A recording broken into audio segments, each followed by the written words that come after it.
সুপ্রিয় শিক্ষার্থী বন্ধুরা, কেমন আছো সবাই? আশা করি সবাই ভালো আছো। আজকের অনলাইন ক্লাসে তোমাদের স্বাগতম। আজকে আমরা কি নিয়ে আলোচনা করব? হ্যাঁ, একাদশ এবং দ্বাদশ শ্রেণীর জীবিকার দ্বিতীয় পত্রের অত্যন্ত গুরুত্বপূর্ণ একটি অধ্যায় কি মানব শারীরতত্ত্ব এর রক্ত ও সঞ্চালন অর্থাৎ চতুর্থ অধ্যায়। এবং আজকের ক্লাসটি হবে এই অধ্যায়ের অষ্টম ক্লাস বা পার্ট 8। এবং আজকের অনলাইন ক্লাসে তোমাদের সাথে আমি কানেক্ট আছি ক্যামডেন কলেজের স্মার্ট ক্লাসরুম থেকে। দমন Kumar, lecturer, department of zoology, Akhaura Camden college. হ্যাঁ সুপ্রিয় শিক্ষার্থী বন্ধুরা, আমরা মূল পাঠে যাওয়ার আগে চলো একটা ভিডিও দেখে বোঝার চেষ্টা করি যে আসলে আজকে আমরা কি নিয়ে আলোচনা করব। একটু লক্ষ্য করো ভালো করে, তাহলেই বুঝতে পারবো। আমরা দেখতে পাচ্ছি একটি হার্ট, এবং হার্টের কি রক্তবাহিকা তথা ধমনীর কথা যদি আমরা বলি, এবং ধমনীর মধ্যে দিয়ে রক্ত প্রবাহিত হচ্ছে, এবং এখানে আমরা দেখতে পাচ্ছি কি ধমনীতে প্লাগ জমে গেছে। এবং আমরা জানি যে প্লাগ জমে গেলে স্বাভাবিক রক্ত প্রবাহ বন্ধ হয়ে যায়, এবং এই প্লাগ জমে যদি ধমনী নষ্ট হয়ে যায় সেক্ষেত্রে বেশ কিছু চিকিৎসা পদ্ধতি রয়েছে। তার মধ্যে আমরা দেখতে পাচ্ছি ভিডিওতে একটি চিকিৎসা পদ্ধতি। একটু বলো তো কি এটি? হ্যাঁ, এটি হচ্ছে করোনারি বাইপাস সার্জারি বা অ্যানজিওপ্লাস্টিও হতে পারে। তো সুপ্রিয় শিক্ষার্থী বন্ধুরা, আজকে আমরা মূলত করোনারি বাইপাস সার্জারি এবং অ্যানজিওপ্লাস্টি নিয়ে আলোচনা করব। এবং আজকের পুরো ক্লাস শেষে তোমরা কি বিশ্লেষণ করতে পারবে, কি ব্যাখ্যা করতে পারবে নিজে নিজে একটু লক্ষ্য করো। দেখো, করোনারি বাইপাস সম্পর্কে আলোচনা করতে পারবে এবং এও পারবে অ্যানজিওপ্লাস্টি সম্পর্কে বিশ্লেষণ করতে। আমরা সাধারণত এই রোগগুলো জেনে থাকি, হার্টের বিভিন্ন রোগ জেনে থাকি, এবং এই ধরনের অপারেশন বা সার্জারির ব্যাপারেও আমরা লোক মুখে শুনে থাকি, কিংবা আমাদের পরিবারেও এই ধরনের ঘটনা ঘটে থাকে এবং অপারেশন করে থাকি বা এই ধরনের সার্জারি করে থাকি। সো এই জিনিসটি জানা খুবই জরুরি। তো পুরো ক্লাসটি খুব গুরুত্বপূর্ণ। তোমরা পুরো ক্লাসে আমাদের সাথে থাকবে এবং মনোযোগ দিয়ে ক্লাসটি করবে, এই কামনায় আমরা মূল পাঠে চলে যাচ্ছি। তো সুপ্রিয় শিক্ষার্থী বন্ধুরা, আমরা প্রথমে জেনে নেব করোনারি বাইপাস সার্জারি। আমরা দেখতে পাচ্ছি একটি হার্ট, এবং এখানে দেখতে পাচ্ছি করোনারি রক্তবাহিকা। আমরা জানি যে হৃদপিণ্ডের যে নিজস্ব রক্তবাহিকা গুলো রয়েছে এগুলোকে বলা হয় করোনারি রক্তবাহিকা, এবং সেটি হতে পারে করোনারি ধমনী কিংবা করোনারি শিরা। এবং আমরা এও জানি যে এই করোনারি ধমনীর মাধ্যমেই কিন্তু হৃদপিণ্ড কি অক্সিজেন এবং অন্যান্য পুষ্টি উপাদান নিয়ে থাকে। কিন্তু এই আমরা যখন পার্ট 6 অর্থাৎ ষষ্ঠ ক্লাসে পড়েছিলাম যে বিভিন্ন হার্টের রোগগুলো, অ্যানজাইনা, হার্ট অ্যাটাক এবং হার্ট ফেলিয়ার ক্ষেত্রে মূল কারণই ছিল যে এই যে করোনারি ধমনীগুলো, এই করোনারি ধমনীগুলোর মধ্যে প্লাগ জমে যাওয়া। আমরা যখন উচ্চ মাত্রার কোলেস্ট্রল জাতীয় খাবার খেয়ে থাকি তখন এই কোলেস্ট্রল গুলো এই রক্তের লুমেনের মধ্যে কি দীর্ঘদিন ধরে জমতে থাকে এবং এক পর্যায়ে হলদে রঙের হয়ে যায় এবং শক্ত হয়ে যায়। তখন একে বলা হয় কি অ্যাথেরোমেটাসপ্লাক্স। এবং এই অ্যাথেরোমেটাসপ্লাক্স জমে যাওয়ার পদ্ধতিকে বলা হয়, দেখো, যে আর্টারিওস্ক্লেরোসিস। অর্থাৎ এই অবস্থার সৃষ্টি হলে তখন এই করোনারি ধমনীর মধ্যে স্বাভাবিকভাবে রক্ত প্রবাহ হতে পারে না। হৃদপিণ্ড কি স্বাভাবিকভাবেই নিজের পেশিতে পর্যাপ্ত অক্সিজেন কিংবা পুষ্টি উপাদান সরবরাহ করতে পারে না। আর তখনই কি হয়, হার্টের বিভিন্ন রোগ, অ্যানজাইনা, হার্ট অ্যাটাক, হার্ট ফেলিয়ারের মতো বিভিন্ন ধরনের মারাত্মক রোগ হয়ে থাকে। ওকে, এখন এই তাহলে করোনারি বাইপাস সার্জারি বলতে কি বোঝায়? আমি তার আগে একটা জিনিস তোমাদের মনে করে দেই। সুপ্রিয় শিক্ষার্থী বন্ধুরা, আমরা বাইপাস শব্দটির সাথে আমরা খুবই পরিচিত। আমরা দেখে থাকি যে কোন একটা মেন রাস্তা বা মেন রোড যেটি শহরের মধ্য দিয়ে থাকে এবং যেখানে ট্রাফিক জ্যাম বেশি হয়, দীর্ঘদিন ধরে ট্রাফিক জ্যাম বেশি হতে দেখা দিলে কর্তৃপক্ষ কি করে, এই রাস্তা বাদ দিয়ে আরো একটা কি শহরের লোকালয়ের বাইরে দিয়ে কিংবা ওই রাস্তার পাশ দিয়ে আরেকটি রাস্তা বানানোর চেষ্টা করে বা বানিয়ে ফেলে। তখন আমরা একে বলি বাইপাস রাস্তা বা বাইপাস রোড। ঠিক আছে? তো এই যে যখন এই করোনারি ধমনীগুলো নষ্ট হয়ে যায়, অর্থাৎ প্লাগ জমে আর রক্ত প্রবাহ করতে পারে না, ঠিক তখন এই ধমনীগুলোর পাশ দিয়ে আরো কিছু ধমনী স্থাপন করা হয়, এবং এই ধমনীগুলো আনা হয় কোথা থেকে? হাত, পা কিংবা অন্যান্য দেহের অংশ থেকে। এই ধমনীগুলোকে কেটে এনে এই হৃদপিণ্ডের মধ্যে করোনারি ধমনীর বিকল্প হিসাবে স্থাপন করিয়ে হৃদপিণ্ডের মধ্যে রক্তের সরবরাহ নিশ্চিত করাই হচ্ছে কি এই করোনারি বাইপাস সার্জারি। তাহলে আশা করি তোমরা করোনারি বাইপাস সার্জারি বুঝে গেছো। দেখো, তাহলে এভাবে প্লাগ জমে গেলে বাইরে থেকে একটা কি ধমনী কেটে আনা হয়, সেটি হাত হতে পারে, পা হতে পারে, এবং হৃদপিণ্ডের মধ্যে স্থাপন করে দেওয়া হয়। আর তখন এই ধরনের সার্জারিকে বলা হয় করোনারি বাইপাস সার্জারি। আর ঠিক তখনই হৃদপিণ্ড কি করে, এই বাইপাস ধমনী দিয়ে পর্যাপ্ত অক্সিজেন এবং অন্যান্য পুষ্টি উপাদান গ্রহণ করতে পারে, অর্থাৎ নিজের পেশিতে সরবরাহ করতে পারে, এবং পেশি তখন পর্যাপ্ত অক্সিজেন এবং পুষ্টি উপাদান পাওয়ার পর কি হয়, শক্তি উৎপাদন করতে পারে, এবং হৃদপেশিগুলো স্বাভাবিকভাবে সংকুচিত প্রসারিত হতে পারে। সুতরাং হৃদপিণ্ড স্বাভাবিকভাবে কাজ করতে পারলেই আমাদের দেহে রক্তের সঞ্চালন স্বাভাবিক থাকবে। এবার দেখে নেই যে করোনারি বাইপাস সার্জারির পদ্ধতি।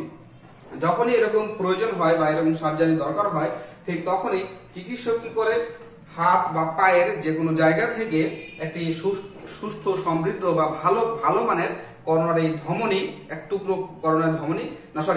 ধমনী কেটে আনে, এবং কেটে এনে এই ধমনী হৃদপিণ্ডের গাত্রে স্থাপন করে দেয় বা হৃদপিণ্ডের মধ্যে স্থাপন করে দেয়, যেটি এই করোনারি ধমনীর বিকল্প হিসাবে কাজ করে। তার আগে পূর্ব শর্ত হচ্ছে চিকিৎসক কি করবে, আগে কোন অঙ্গ থেকে, প্রথমত যেটা করবে যে অ্যানজিওগ্রাম করে দেখে নিবে যে আসলে এই হৃদপিণ্ডের কোন জায়গায় ধমনী নষ্ট হয়ে গেছে, অর্থাৎ কোন জায়গায় স্থাপন করতে হবে এটা আগে নিশ্চিত করবে।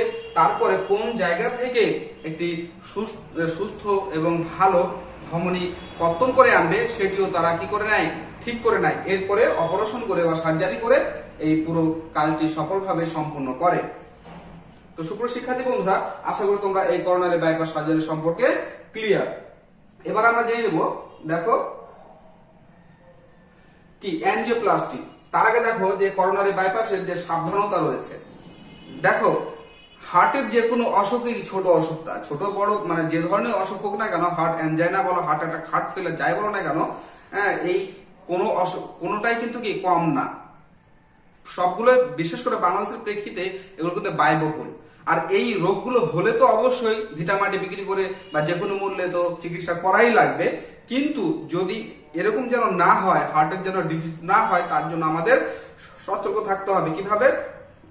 ঋতুভিত্তিক শাকসবজি খেতে হবে, এবং উচ্চ মাত্রার কোলেস্টেরল জাতীয় যে খাবারগুলো এগুলো অবশ্যই অ্যাভয়েড করতে হবে।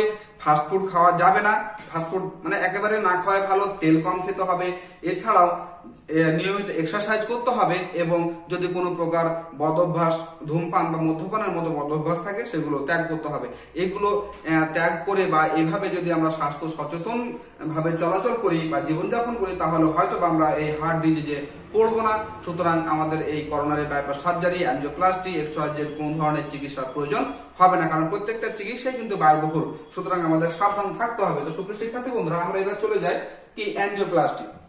আমরা একটু আগে জানলাম যে করোনারি বাইপাস সার্জারি মানে যখন ধমনী কি হয়ে যায়, ব্লক হয়ে যায়, তখন এই ধমনীকে আর এই ধমনীটার হাত দেওয়া হয় না, অন্য জায়গা থেকে ধমনী কেটে এনে হৃদপিণ্ডে স্থাপন করে দিয়ে ওই ধমনীর, ওই করোনারি ধমনীর বিকল্প পথ হিসাবে কাজ করা হয় বা কাজে লাগানো হয়। এটি হচ্ছে করোনারি বাইপাস সার্জারি। কিন্তু অ্যানজিওপ্লাস্টি কি? দেখো, করোনারি ধমনীর যদি গাত্রের লুমেনে যদি প্ল্যাক জমে যায়, সেক্ষেত্রে এই অন্য জায়গা থেকে এনে, অর্থাৎ করোনারি বাইপাস না করেও চিকিৎসা করা যায়। সেটি হচ্ছে অ্যানজিওপ্লাস্টি। অ্যানজিওপ্লাস্টি মানে, অ্যানজিও মানে রক্তবাহিকা, প্লাস্টি মানে পুনর্নির্মাণ, অর্থাৎ এই রক্তবাহিকাকে বাদ না দিয়ে ওই রক্তবাহিকাকে কি করা হয়, রিপেয়ারিং করা হয়, পুনর্নির্মাণ করা হয়। ওকে, তখন একে বলা হয় অ্যানজিওপ্লাস্টি। এবং দেখো, এবং এই অ্যানজিওপ্লাস্টি এই জিনিসটি বা এই চিকিৎসা পদ্ধতি সর্বপ্রথম সফলভাবে ইউজ করেছে বা ব্যবহার করেছে কে? Doctor Andrés গ্রেনজিক। কি কত সালে? দেখো 1977 সালে সর্বপ্রথম এই পদ্ধতির প্রয়োগ করেন। ওকে, তাহলে যখনই এই করোনারির লুমেন প্ল্যাক দ্বারা বন্ধ হয়ে যাবে, ঠিক তখনই এই প্ল্যাককে কোনোভাবে সরিয়ে দেওয়া, কোনোভাবে এই প্ল্যাককে সরিয়ে দিয়ে স্বাভাবিক রক্ত প্রবাহ স্থাপন করা বা স্বাভাবিক রক্ত প্রবাহ সৃষ্টি করা হচ্ছে কি অ্যানজিওপ্লাস্টি। পুরো টপিকটা আমরা যদি আলোচনা করি তাহলে তোমাদের কাছে আরো ক্লিয়ার হবে। এবার দেখুন আমরা অ্যানজিওপ্লাস্টির প্রকারভেদ, দেখো, তারপর আমরা পদ্ধতি জানবো। অ্যানজিওপ্লাস্টি কয়েক ধরনের হয়ে থাকে। এটা হচ্ছে বেলুন অ্যানজিওপ্লাস্টি, লেজার অ্যানজিওপ্লাস্টি, এবং কি অ্যাথ্রেক্টমি অ্যানজিওপ্লাস্টি এবং স্টেন্টিং অ্যানজিওপ্লাস্টি। প্রত্যেক অ্যানজিওপ্লাস্টির মূল উদ্দেশ্যই হচ্ছে রক্তবাহিকা থেকে কি এই ফ্ল্যাগ গুলোকে সরিয়ে দেওয়া, ফ্ল্যাগ গুলোকে ধ্বংস করে দেওয়া কিংবা চেপে রক্তবাহিকার সাথে চেপে কি করে দেওয়া, মানে নষ্ট করে দেওয়া। হয় টেনে বের করতে হবে কিংবা কি চেপে রক্তবাহিকার সাথে, রক্তবাহিকার প্রাচীরের সাথে লাগিয়ে দেওয়া। এর ফলে কি রক্তের বা রক্তবাহিকার মধ্যে যে স্বাভাবিক রক্ত প্রবাহের জন্য যতটুকু জায়গা, ফাঁকা জায়গা দরকার ততটুকু সৃষ্টি হয়। এর ফলে কি রক্ত স্বাভাবিকভাবে কি প্রবাহিত হতে পারে।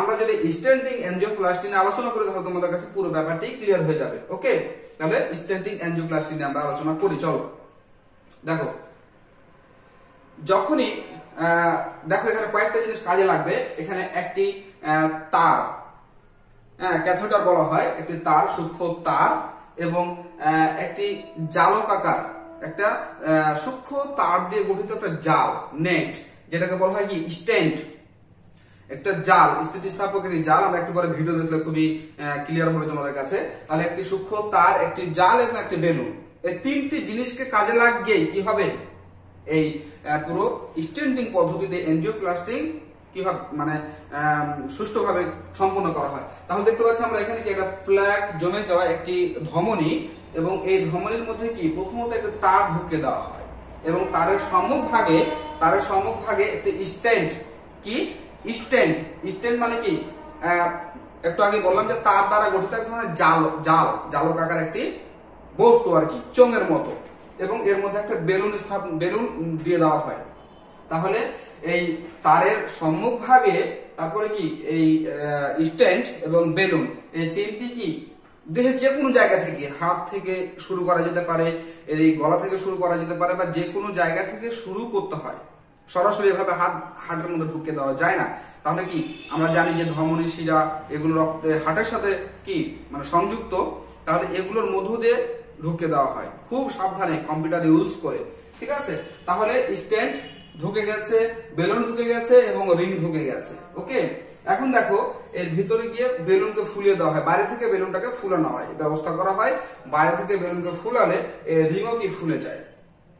আর এই রিং ফুলে গেলে কি হবে, এই যে লুমেনের গাত্রে যে প্লাগ জমে ছিল, এই প্লাগ গুলো কি এই রক্তবাহিকার সাথে গাত্রে লেগে যায়, চেপে যায়, এবং চেপে গিয়ে কি নষ্ট হয়ে যায়, অনেক সময় নষ্ট হয়ে যায়। ওকে, এবং যখনই ফুলে যায় তখন এই রিং থেকে যায়, এই নেট সহ জালকাকার অবস্থা বস্তু থেকেই যায়, হ্যাঁ, আর এই তার সহ বেলুন বের করে নেওয়া হয়। এর ফলে কি এই এনজিওপ্লাস্টি সম্পূর্ণ করা হয়। ঠিক আছে, চলো এবার আমরা একটা ভিডিও দেখি, তাহলে তোমাদের কাছে খুবই ক্লিয়ার হবে। কেমন, দেখো একটু লক্ষ্য করো, তাহলে পুরো এনজিওপ্লাস্টি যে ব্যাপারটি খুবই ক্লিয়ার হবে তোমাদের কাছে। আমরা যে একটু আগে দেখলাম স্টেন্ট, সূক্ষ্ম তার বা ক্যাথেটার এবং বেলুন, সবকিছু তোমরা এখানে দেখতে পাবে। দেখো আমরা দেখতে পাচ্ছি রক্তবাহিকা লুমেন জমে গেছে, তাই না, সরি লুমেনে ফ্ল্যাগ জমে গেছে। দেখো যদি ফ্ল্যাগ জমে যায় তাহলে কি স্বাভাবিকভাবে রক্ত প্রবাহ বন্ধ হয়ে যাবে, আর ঠিক তখনই একে কি করা হবে, এনজিওপ্লাস্টি করে ফ্ল্যাগ গুলোকে নষ্ট মানে সরিয়ে দেওয়া হবে আর কি।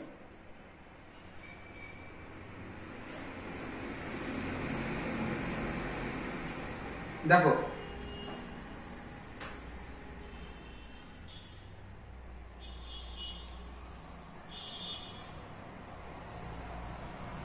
তাহলে আমরা কি এখান থেকে শুরু করলাম, অর্থাৎ হাত থেকে, এইখান থেকে কি সূক্ষ্ম তার ঢুকে দেওয়া হয়েছে করোনারি ধমনীর গাত্রে, অর্থাৎ এই তারের সাথে কি আছে, স্ট্যান্ড রয়েছে এবং বেলুন রয়েছে।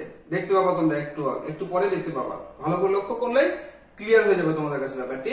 দেখো চলে আসছে, অর্থাৎ এটি কিন্তু করোনারি ধমনী। ওকে, দেখো তার চলে আসছে, তারের মাথায় কি রিং রয়েছে এবং কি বেলুনও রয়েছে। ধীরে ধীরে বেলুন ফুলিয়ে দেওয়া হচ্ছে, এবং ফুলিয়ে দিলে কি হবে, এই প্লাগ গুলো এই রক্তবাহিকার গাত্রে, ধমনীর গাত্রে কি আস্তে আস্তে চেপে যাবে।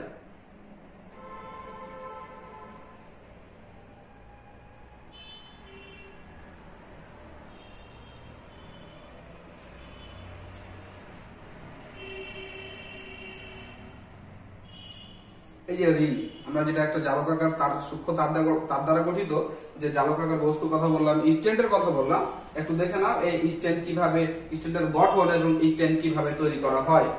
দেখো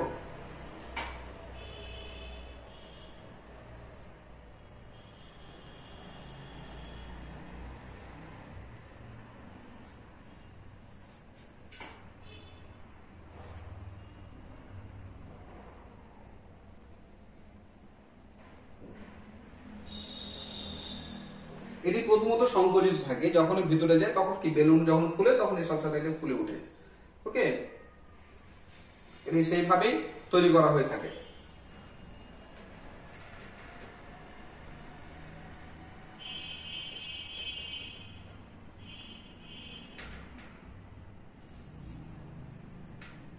একে ইউজ করার আগে কি করা হয়, জীবাণুমুক্ত করে নেওয়া হয়।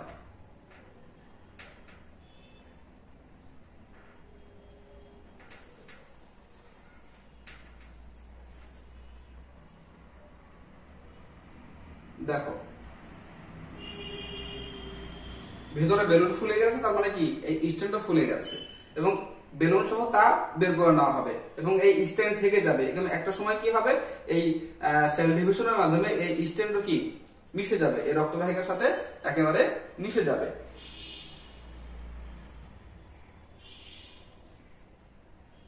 দেখো প্লাগ গুলো কি একেবারে চেপে গেছে, রক্তবাহিকার সাথে চেপে গেছে। সেল ডিভিশনের মাধ্যমে কি হবে, এটি এই রিং আর নতুন করে বের করা দরকার নাই, এরা রক্তবাহিকার গাত্রে এমন ভাবে মিশে যাবে মনে হবে না যে এটা রিং করা ছিল।